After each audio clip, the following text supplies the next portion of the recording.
All right, guys, welcome back. Chief Kirk for Kravology. So today we're talking about Krav Maga techniques and really what we call the thing behind the thing. So within the technique, there are specific techniques or things that you can do to help yourself. So I want to give you an example today. We're going to talk about long gun defense behind the elbow and the entry and all the, not all, but some of the intricacies associated with what we do and why we do it. And then I want to encourage you to extrapolate all that information, not only to this technique, but to other techniques, and really begin to think about what is the technique inside the technique? What do I need to do to optimize my technique?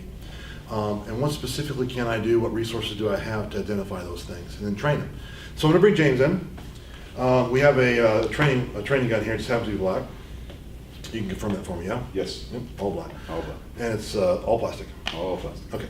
So James is going to put the gun behind my elbow right here. I'm going to make the redirection, right? And as I make the redirection, I'm going to turn my thumb to direct my way in. As I do that, I'm going to take a big step. When I step, I'm going to capture and strike here. I'm going to use an open hand palm heel. And the reason I'm going to do that is I want to, when I connect here with the gun, I want to pull as I punch through with the palm heel. And then I actually push. And what that does is that releases the gun, right? So then I have a nice big window here. I can come in here like this.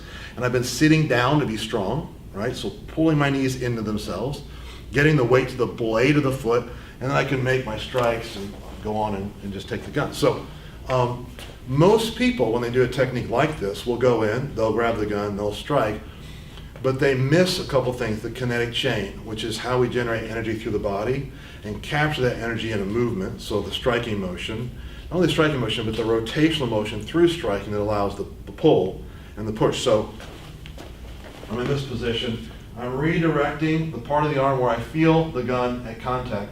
I'm turning my thumb to guide my way in. I'm continuing with directional pressure in, and I make this motion, right? So that motion.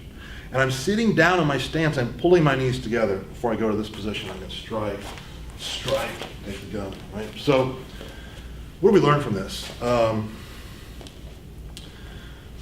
There are subtle things that you can do inside a technique after you've addressed the danger that are powerful.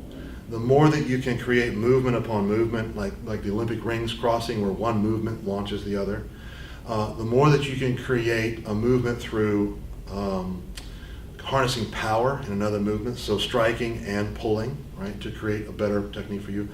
And the more that you can connect your body to the ground to be strong and release to move at will and as part of your sensory perception as opposed to the thinking that goes on in the technique, the better off you're going to be, the stronger you're going to be, the more connected your technique's going to be, and the more optimal you're going to move into that technique. My view is that when you do a technique and you've addressed the danger, much of what happens after that in terms of the final product, or what happens to you or what happens to the attacker, has to do with how integrated your technique is. So the technique inside the technique is about integration. It's about doing away with micro pauses, and it's about integrating power and making every movement count for as much as it can and getting you to the end of the technique safely, powerfully, and allowing you to positively control the violent situation. So that's what I have for this week. I hope this helps you. Look for this in all your Krav Maga techniques, and as always, walk in peace.